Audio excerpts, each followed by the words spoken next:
Producer Joe here from the Working Fans Podcast. And at the Working Fans Podcast, this is just a podcast that three lifelong fans created to have a place to talk comedy and pro wrestling. Now, our comedy podcast releases every Tuesday, while our wrestling podcast releases every Thursday. We release bonus episodes under the moniker Working Fans Presents every now and then. You can find us on Apple Podcasts, Google Podcasts, Spotify, Breaker, any major podcast provider. The important thing is just please like, rate, review, subscribe wherever you listen to us. Now, we have started a new thing. We are now on Amazon and Audible. So those episodes release every Monday. And that's kind of going through the archives and just releasing our old episodes in a new area. So if you want to live through the process with us again, take that journey with us again, you can find us over on Amazon and Audible. Now, if you can't get enough of us in the audio form, check out our YouTube. It's youtube.com/C/Working Fans Wrestling Pod, or just search Working Fans Podcast on YouTube. We have the whole archive is up there. And if you listen to the Working Fans Podcast, you are more than familiar with the 531. That is our signature segment where we take your top 5 lists on a particular subject, vote it down to a top 3, and then debate it down to a top 1. Now, guys, if you want to hear 3 guys talk shit about comedy, wrestling, life, anything, you will enjoy the Working Fans Podcast.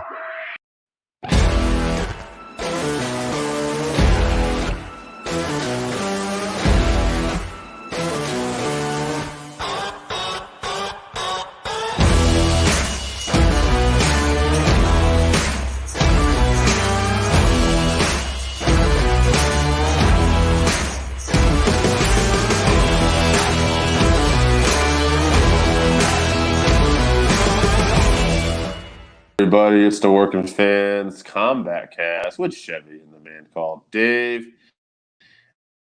And I want to take a couple minutes here to put a little thing out there. Randy Oscar had messaged me, fan of the show. He wanted Shout to out add Randy. Shout out Randy. He added on last week's of our discussion last week about dream fights. He wanted to add Ken Shamrock and Chael Sonnen. So I thought it was an interesting dream fight. But, I mean, both had Shamrock had the pro wrestling background, and Chael could definitely talk as good as any pro wrestler. He could do it, yeah. Yeah. And then I want to include something else here. Randy had a question for us, and it was basically, do we know anybody in UFC or Bellator that are husband and wife champion? I know when I talked to you at first about this, we talked about that you thought there might be a brother-sister combination over in one championship. I hadn't looked into that, but I did a quick Google search, and I did find out they're not champions, but there is a husband and wife in the UFC right now. That's Jack and Cheyenne Buys. Jack, unfortunately, is 0-2 in the UFC right now. And Cheyenne is 1-1. They both came from the Contender Series, and Cheyenne has a fight coming up November 20th. So, Randy, there's hope. That's all I can tell you right now. Obviously, this week we're going to have we're going to talk about Fight Night coming up. We're only going to do, I think I'm going to do like 3 or 4 fights on this card, and then I want to get into we're doing a 5-3-1 today. Boxing, greatest boxing heavyweights of all time, and we're going to have quite some lists for that. So let's get down to the Fight Night card first for this weekend. Another soft card. Yes, Just a really good main event. The rest is pretty soft. Getting ready for the big UFC pay-per-view of 267 on the 30th. Yeah. Jan Blachowicz and Glover Teixeira. That is the next one that I'm looking forward to. But we'll talk about that next week. Well, let's go over some of this soft card first before we get to the main event. We got Grant Dawson here versus Rick Glenn. Rick Glenn is 22-6. He's got 13 KOs, 3 subs.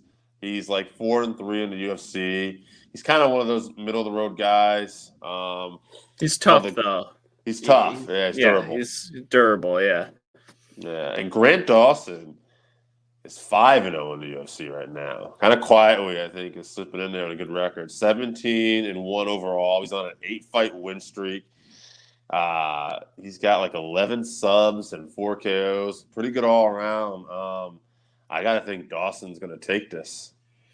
Yeah, I would think so as well. So I think they're using Rick as a stepping stone sort of thing.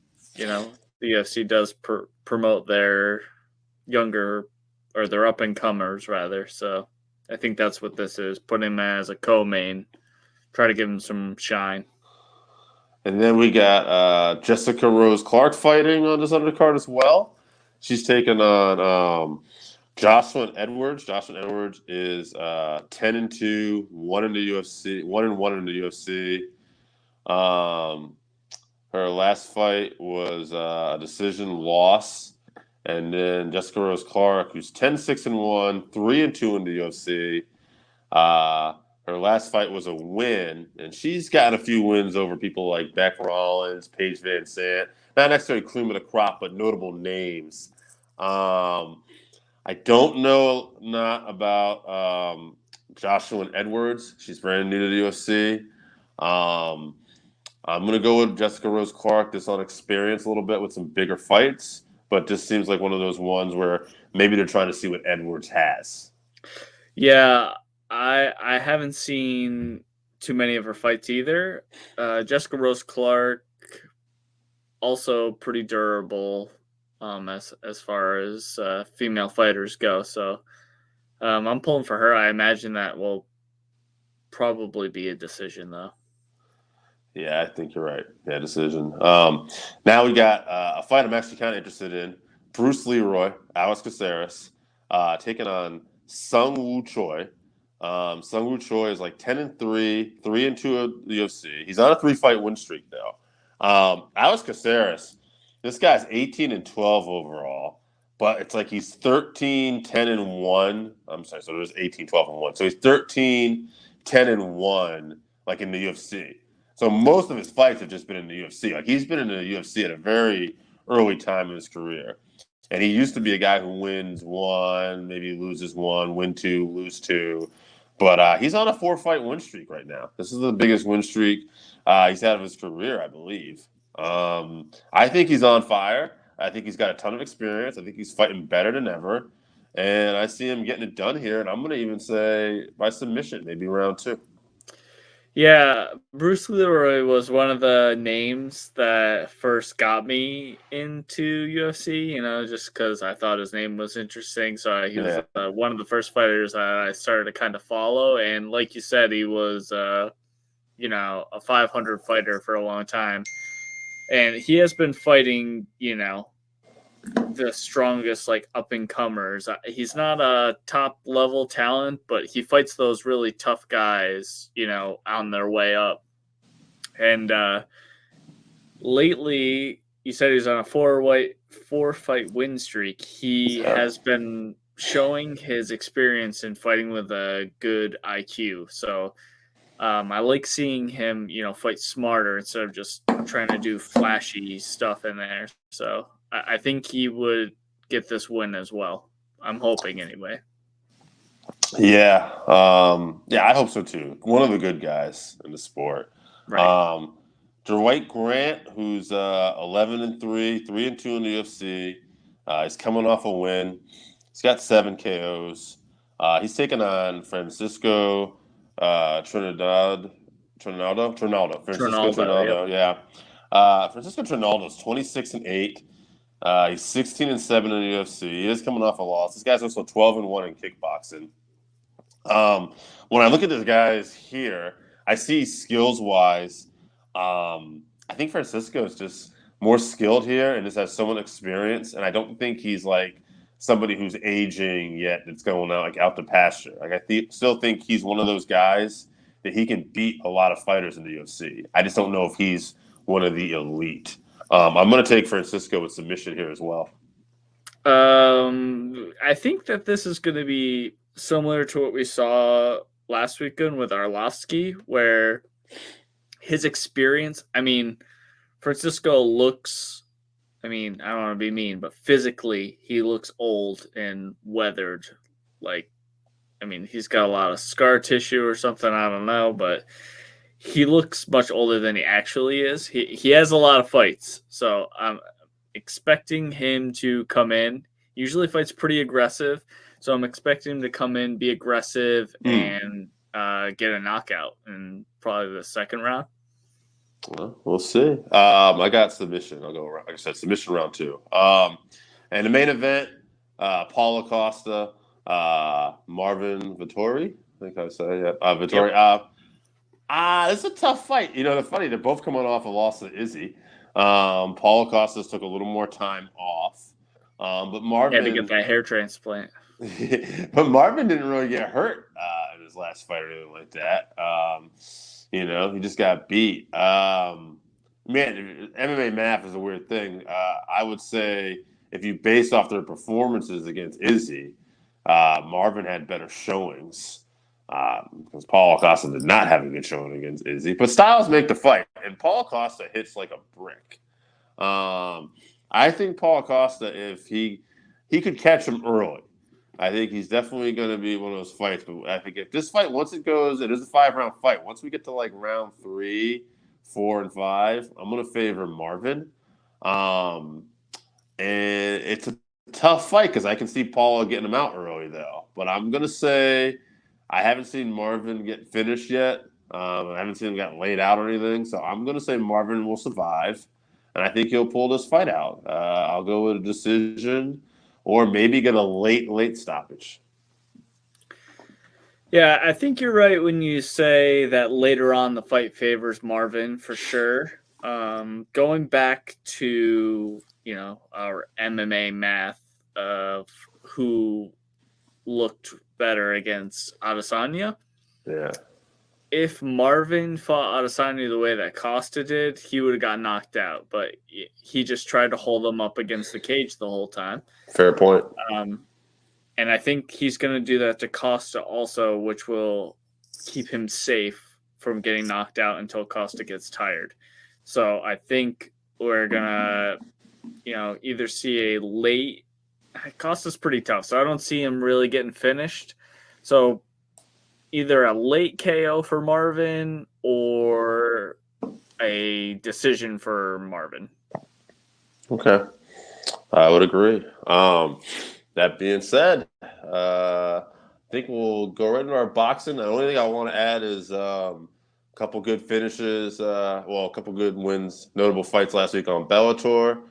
I always break out his name, but the UFC light heavyweight champ won his. Bellator light heavyweight champ won his fight there. Nemkov, and then Corey Anderson KO'd Bader at the last minute. He did end up going with Corey because of his hands. And I didn't see it being 50 seconds in or whatever, though. I didn't expect that. So yeah, wrestling needed. And Bader's the heavyweight champ too, which is funny. So. He hasn't fought heavyweight in a while. I think that's going to have to be his next fight. But, it's interesting to see what's going on there in Bellator.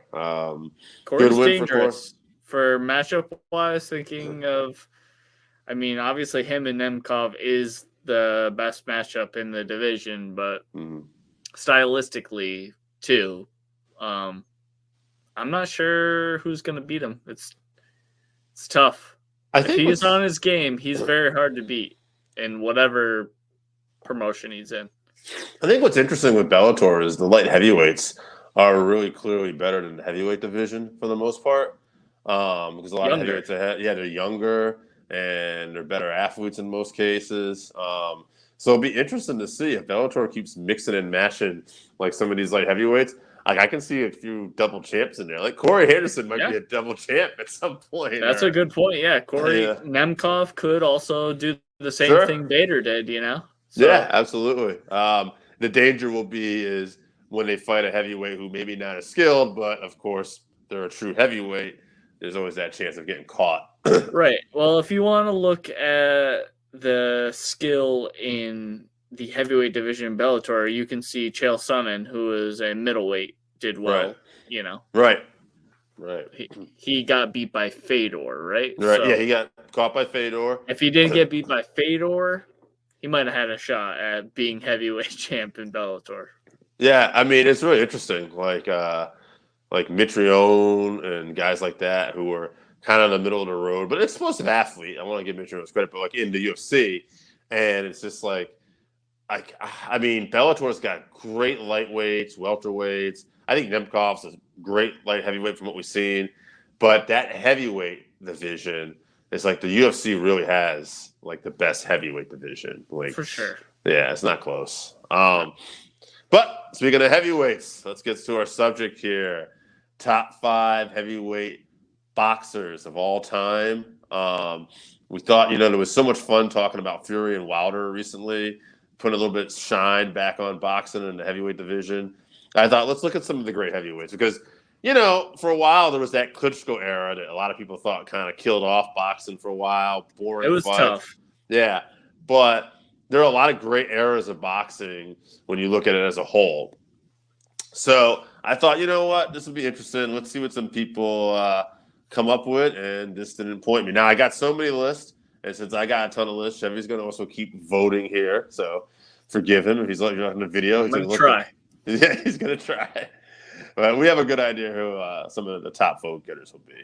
But let's start off. Scott from Voluntown. He's got Muhammad Ali, Larry Holmes, Joe Louis, George Foreman, and Rocky Marciano. We're going to talk a lot about these guys as we go on. I'm going to talk about Larry Holmes first because I don't know how many people will have Larry Holmes on their list. Larry is a guy who kind of came in at the tail end of that Ali, Joe Frazier, Foreman era. Larry became heavyweight champ. He beat a much older, debilitating Muhammad Ali, who might have already been suffering from Parkinson's like early on at that point. One of Ali's toughest opponents was a guy named Ken Norton, though, as some boxing purists might know. And Ali actually, I don't know if it was 3 fights, but Ali won a fight and Norton has a split decision victory over Ali. And Holmes fought him in a fantastic fight. I bring that up because that might have been Larry's best fight, but Larry went on to dominate the division a little bit until a guy named Mike Tyson showed up. And then at that point, Larry was already kind of aging. So Larry had kind of what some boxers did. Like he had the division kind of to himself. He dominated for, I think he was, 28-0 or something like that in his reign before he eventually lost. He was very dominant when he was on top. Yeah. But you're right. He was in that gap between, the big heavyweight division era and then the 90s. Yeah. Larry, like you said, he was good, but it just, I don't know. I mean, for me, I would like to see, and it's not always their fault, but sometimes there's just not enough competition in your era. Mm-hmm. I got AJ Strange Brew from our podcast actually sent me a list today. I prompted him to, but that's all right. He does it now. So he gave me some good old school fights here. Jack Dempsey, Muhammad Ali, Mike Tyson, Joe Louis, and then he added Jack Johnson. If they don't know who he is, tell them to look it up. So I did. I know who Jack Johnson is. I heard of it, but I thought. Yeah, he's that Hawaiian singer, right? He used to be a surfer. No, turns out he's not. Just kidding. Turns out he's not. So I pulled up his Wikipedia page, just not to go in great detail. And I know Joe's going to cringe when I say Wikipedia, but most of this stuff is pretty accurate because I am familiar with Jack Johnson. But he is he was called the Galveston Giant.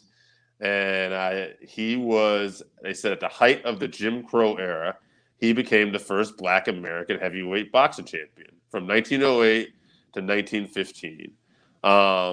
and he had a record of he had 95 fights. He was 72 and 11, and he had 11 draws and 3 no contests and 38 knockouts. I mean, they used to fight a lot back then, and long fights too. Yeah, and it's when looking at just this guy's personal history too. He was arrested at one point for violating the Mann Act for forbidding one to transport a woman across state lines for immoral purposes. This was a racially motivated charge that embroiled him in controversy for his relationship, including marriages with white women. Sentenced to a year in prison, Johnson fled the country and fought boxing matches abroad for 7 years until 1920, where he served his sentence at the federal penitentiary. He was actually pardoned in 2018 by Donald Trump, which I thought was interesting. So we took a long time to get to that part. Good job, Trump. I mean, he'd already died, so I don't even know what's dead already. But I don't know how that is, but anybody more familiar with politics, it's whatever. I don't see it. Whatever, cool. But yeah, Jack Johnson obviously was a legend, first black heavyweight champion, and that's pretty cool. So we'll move on here. We got Zach St. John. He's got Joe Louis, Muhammad Ali, Lennox Lewis, Rocky Marciano, and George Foreman. Now, what I love about Rocky Marciano is he's 49-0. He was almost 50-0, so he went undefeated. And what I also think of whenever I see this guy unfairly, I think of the movie Coming to America, where all the barbershop guys are talking about boxing, and the older Jewish guy mentions, "What about Rocky Marciano?" And the older guy, I think it's by Arsenio Hall, was like, "Everybody got to mention Rocky Marciano. Some white guy got to pull him out his ass. That's the one." And so I always hear that voice in my head, but that is no disrespect. That guy was 49-0 at heavyweight. I think that's about 49-0 at heavyweight champion, fighting the elite. And he did beat Joe Louis's ass, as they said in the movie. So even though Joe Louis was very old, I don't know if he was 104, like they also said in that movie. But Coming to America was probably not a documentary on boxing history. So we'll move on. Chad Dingwell. Guy I know pretty well. He's a big boxing fan. He's got Rocky Marciano, Mike Tyson, Joe Louis, Muhammad Ali, and Lennox Lewis. So 2 for Lennox Lewis, actually. Muhammad Ali. Actually, no, we're going to save Ali because he's going to get mentioned more on this list. I'm sure. Yeah. Joe Louis, who will probably get mentioned. We haven't talked too much about yet. The Brown Bomber. That guy was basically, I believe, pretty much the era before Ali. He was the guy that I want to say, too, was fighting in these racial situations, too, like during the time of the war where Hitler was sending his prize fighters from Germany, and Joe Louis would, beat them, which angered, obviously, a man who was racist. But, Joe... I think a little bit, yeah. But Joe Louis was, I guess, in a way, kind of in an era, too, where boxing was very politically motivated. And it was important to have, it was looked upon as important to have the best fighters from wherever you came from, a time of strength.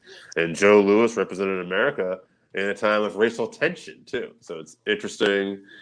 He's an interesting figure, and probably one you guys could have a lot of fun looking up if you don't know about Joe Louis. He had 20. I looked this up. He had 25 title defenses. Think about that. That's so many defenses for a world champion heavyweight boxer. Yeah, that's amazing. It's incredible. And when you look at, obviously, these guys are skilled, but if you look at how boxing and just like any combat sport has evolved, that era, it probably wasn't as evolved, obviously, now. So we're talking about just a tough man right there. Right. And it's heavyweight, so anyone can get knocked out by anyone at that. For him to have 25 title defenses, I think is amazing. That's pretty cool. Jake St. John gave me a list. He's got Jack Dempsey, Mike Tyson, Rocky Marciano, Jack Johnson as well, and Muhammad Ali. I am going to throw a little something here about Jack Dempsey because I thought he was another legend, kind of in that Jack Johnson era that was much older. He was a boxer from 1914 to 1927. He was heavyweight champion from 1919 to 1926, a cultural icon in the 20s. Many of his fights set financial attendance records, including the first $1 million gate. He pioneered live broadcasts of sporting events in general and boxing matches in particular. He had a total of 85 fights, 68 wins, 53 by KO, 6 losses, and 9 draws. Yeah, I mean, those stats are just super impressive. Like to think, like how tough some of these guys were from that era, and the gloves were also, it was probably in a lot of these cases like almost as getting hit with fist. There's a little bit of horsehair in there or whatever. Yeah. We're not, as men what we once were. I feel like, Just no. God, no. 68 fights or whatever it was, and 50 KOs. Like, it's incredible. And they're 15-round fights. Yeah, it's incredible. Toughest people. I got Dan Backley next from Cage My IQ. He's got Muhammad Ali, Mike Tyson, Rocky Marciano, George Foreman, and Tyson Fury. I'm going to take a couple here. Tyson Fury, I don't know how many more lists he makes. I think he might make a couple more here. But the guy it's interesting to have him on this list because he's current, right? He's in our time. But he's a large man. I don't know. 6'9". Yeah, 6'9". He might be the biggest guy out of all these guys. And he moves just as good as a lot of these guys, a lot of these smart guys.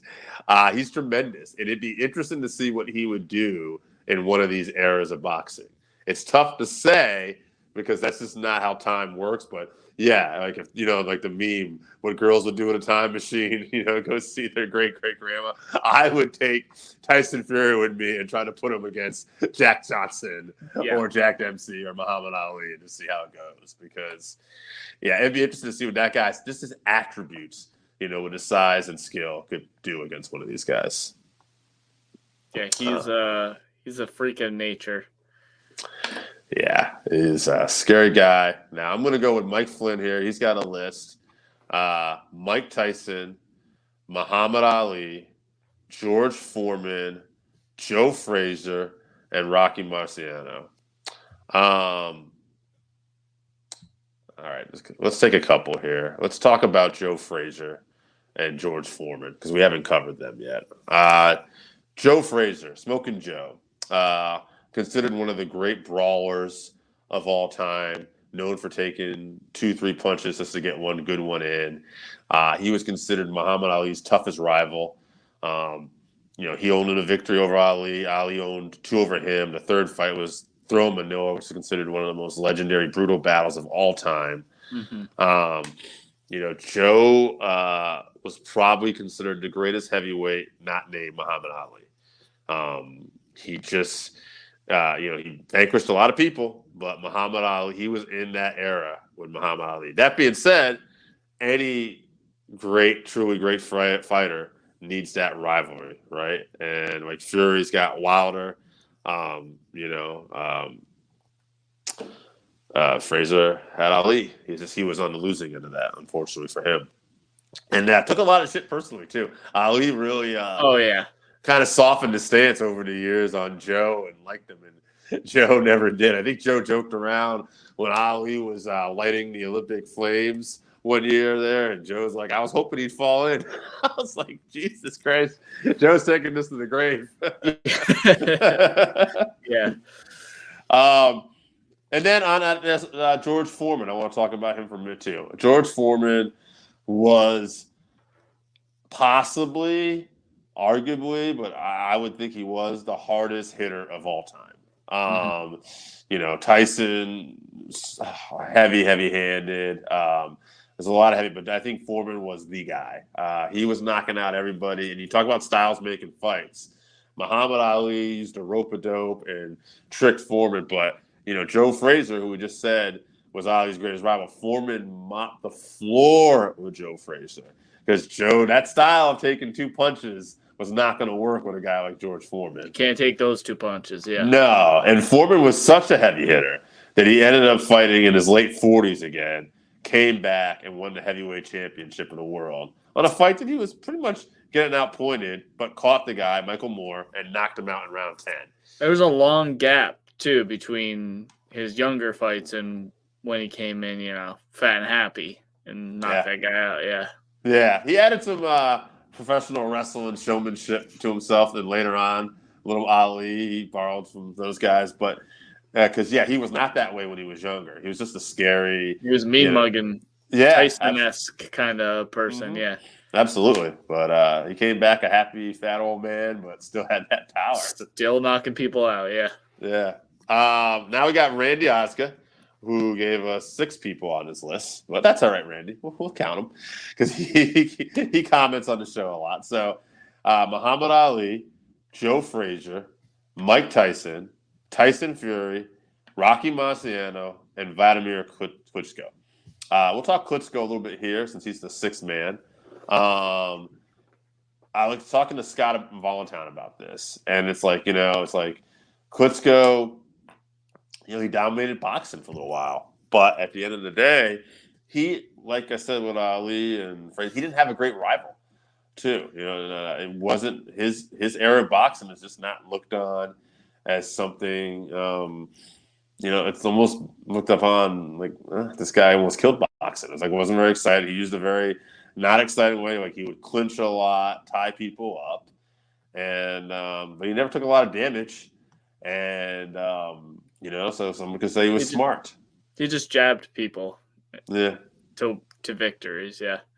Yeah. So, I just don't. I don't think he. It's nice that somebody voted him on this list, but he's just not a guy you're going to see a lot on these lists. I don't think. Now I got Mike Caldwell here next, and he's got George Foreman, Muhammad Ali, Mike Tyson, Evander Holyfield, and Buster Douglas. Buster Douglas. I'm going to talk about him a bit because I don't think we'll see him on any more list here. Buster Douglas, I don't consider one of the truly great heavyweights of all time. But what I will say is he's probably got the biggest upset of all time. Oh, yeah. And, he was a guy – Mike Tyson was the king of pay-per-view at this time. And this fight was actually put on HBO at the time because it was looked at as just a tune-up fight for Mike. And he would go on to another bigger pay-per-view fight after this. And that's not what happened. Instead, Tyson took him very lightly, and Buster Douglas trained like this was the fight of his career. And Buster beat him up and then knocked him out, I believe, in round 10. And Tyson was so messed up that he was trying to pick up his mouthpiece as he was down. So, Buster, he let himself go after that.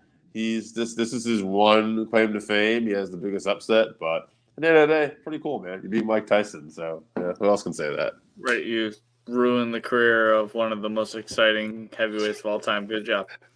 Played spoiler. I got a list from a gentleman named Lou Bird from Cage My Q Group. He's got Ali, Lewis, Marciano, and Evander Holyfield.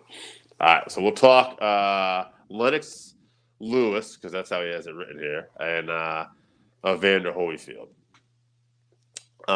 He had Lewis and Lewis. Okay. So good on you if you knew what I meant there. So Lennox Lewis, he was an era, and a guy I haven't heard mentioned too much is Riddick Bowe here, but he was in that era too, where it was a lot of these Olympian guys coming out after the Tyson era, and Lennox was one of the great heavyweights. It's just I think it was coming off that Tyson era still too, and people just weren't ready to, completely give up on that. But I think Lennox is great. I just don't think that that era gets as much respect as the Tyson era and as the Ali era. Obviously, it is what it is. Evander Holyfield, I would argue that's Tyson's great rival. Obviously the upset happened and Tyson went away, I believe, before this and came back, and he wasn't, what he once was, but he was still pretty dominant. He was still scary. Yeah, very scary. Bit the man's ear off too in the second fight, so it's a scary man. But Evander came in, despite a lot of people considered him like a cruiserweight and a smaller heavyweight, took those punches, survived, and ended up stopping him in the first fight. And I was probably going to beat him again in the second fight, which is why Tyson got frustrated and bit part of his ear off. So I think Evander Holyfield ended up being one of the truly great heavyweights of all time. Now, is he going to make our top, 5, top 3 here? Probably not, but I think he deserves to be mentioned. So much that I'll go to my list, and I did put Evander on there because I didn't think he got mentioned enough. I put Rocky Marciano on there because he's 49-0. So, yeah, I got Marciano, Holyfield. And I got Foreman, Frazier, and Ali. And I'll let you get to your list. But before we do that, since I've made a little note here about everybody, let me talk about Muhammad Ali because I knew there would be a chance to talk about this guy. He's probably on your list too, I'm assuming. And that's been the one constant. If you look at everybody's list here, I don't really have to even look at the tab. I'm shocked. Muhammad Ali is on everybody's list. Muhammad Ali is just, I think, the greatest of all time. He transcended boxing. So however you want to look at it, you want to look at skill. Ali was a gold medalist in the Olympic. He was a multiple-time heavyweight champion. He was a guy that got taken out of his prime, to fight the draft because he didn't want to go to war. And he spent, I don't know how long, maybe a couple years. I think it was, I could be wrong, but I'm thinking between 4 and 6 years in prison in his prime. In his prime. Comes back and nearly beats Joe Frazier. And then eventually does. It's incredible. And then, he still goes on to beat George Foreman after that and just has an amazing run. And who knows how good he would have been had he not got taken out. But because he got taken out, we got to see how good he was too.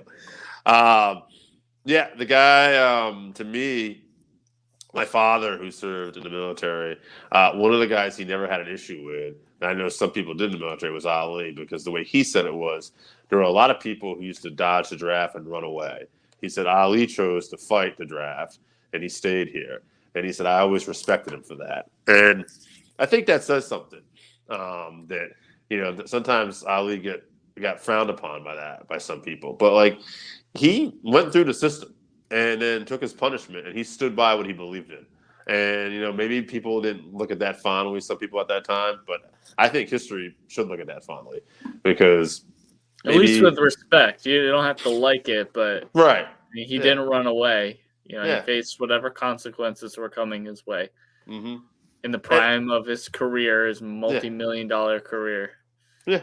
And one could, and we're not going to get political, one would argue, isn't a draft an interesting thing anyway? We're taking you and making you go to war. So, right. History, how it repeats itself. Chevy, what do you got for a list, sir?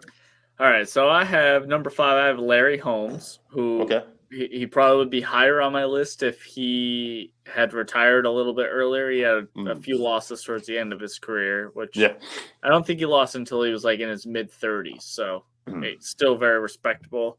And I have Lennox Lewis for my number 4. Lennox Lewis, like you said, was in that era where not all the best, competition, but all the fights he lost, I think he had 2 losses and 1 draw, and he avenged both of those losses and the draw. So really, he beat every single, opponent he had. So I think his problem was he didn't really get up for all those fights, the ones he had losses for, which seems to be an AJ problem currently.